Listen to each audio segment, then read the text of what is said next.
दोस्तों, आज मैं आपको एक ऐसी कहानी सुनाने जा रहा हूँ। ये कहानी आपके सोचने के नज़रिए को बदल कर रख देगी। अगर आप किसी और से अपने आप की तुलना करते हैं तो आप अपने साथ गलत कर रहे हैं, क्योंकि जो भी लोग दूसरों से अपनी तुलना करते हैं वो सोचते हैं कि मैं कुछ नहीं कर सकता, मेरे से ताकतवर लोग हैं। अगर आप अपने साथ ऐसा कर रहे हो तो आप अपने साथ गलत कर रहे हो, क्योंकि जो भी लोग सफल हुए हैं वो लोग अपने आप से किसी की भी तुलना नहीं करते थे। अगर आपको सफल होना है तो आपको किसी से तुलना नहीं करनी है।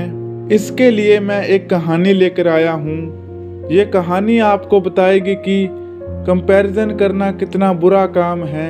तो चलते हैं दोस्तों उस कहानी की तरफ, जिस कहानी को सुनकर आप सफल हो सकते हैं। एक बार एक साधु वृक्ष के नीचे बैठे होते हैं। उनको काफ़ी देर हो जाती है वहाँ पर बैठे हुए, और वहीं से एक कौवा आता है और वो उस वृक्ष के ऊपर बैठ जाता है।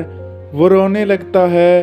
रोने के कारण उसके आंखों में आंसू आ जाते हैं और वो आंसू उस साधु पर गिर जाते हैं, जिसके कारण साधु कहते हैं, अरे काग, तुम क्यों रो रहे हो? क्या तुम्हें किसी ने परेशान किया है? कौवा बोलता है, मुझे किसी ने परेशान नहीं किया है, बल्कि मैं तो खुद से ही परेशान हूँ। कौवा कहता है कि परमात्मा ने क्या मुझे रंग दिया है, ऐसा काला रंग? मेरे रंग के कारण ही मुझे घरों में नहीं बैठने दिया जाता। जब कोई मर जाता है तो मुझे जूठी रोटी खवाते हैं। क्या मेरी भी जिंदगी क्या जिंदगी है? साधु बोलते हैं, तुम क्या बनना चाहते हो? कौवा बोलता है, मुझे तो हंस बनना है। हंस हीरे मोती खाता है।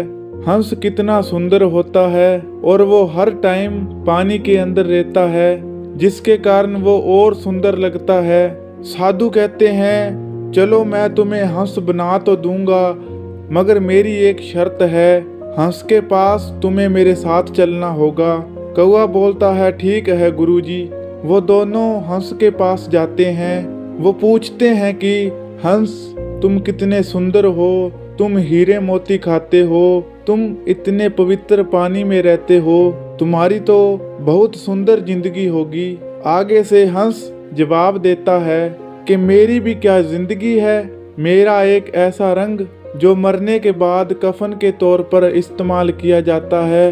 लोग मेरी जब फोटो खींचते हैं तो मेरे सफ़ेद रंग के कारण मेरी फोटो नहीं आती है। और साधु पूछते हैं, हंस तुम क्या बनना चाहते हो? तो हंस कहता है कि मैं तो तोता बनना चाहता हूँ। लोग उसे बादाम खिलाते हैं, उसे मिट्ठू मियाँ कहते हैं, और वो इंसानों की तरह बोलना भी जानता है। हंस साधु से कहता है कि मुझे तो तोता बना दो। साधु हंस को भी अपनी शर्त के बारे में बता देते हैं और तीनों तोते के पास चले जाते हैं। तोते के पास जाकर वो उन्हें पूछते हैं कि क्या तुम्हारा रंग है?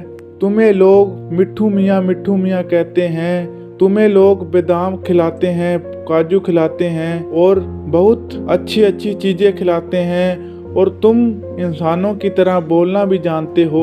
ऐसा सुनकर तोता कहता है कि नहीं मित्रों, मेरी भी क्या जिंदगी है, ऐसी जिंदगी से तो मैं मर जाऊं वही अच्छा है। मुझे लोग पिंजरे में कैद कर कर रखते हैं, मुझे तीखी मिर्चें खवाई जाती हैं, मुझे धक्के से बुलवाया जाता है। मेरा रंग भी क्या रंग है, मैं दरख्त पर बैठ जाता हूँ तो मेरा पता भी नहीं चलता कि मैं हूँ या नहीं। वो साधु तोते से पूछते हैं कि तुम क्या बनना चाहते हो?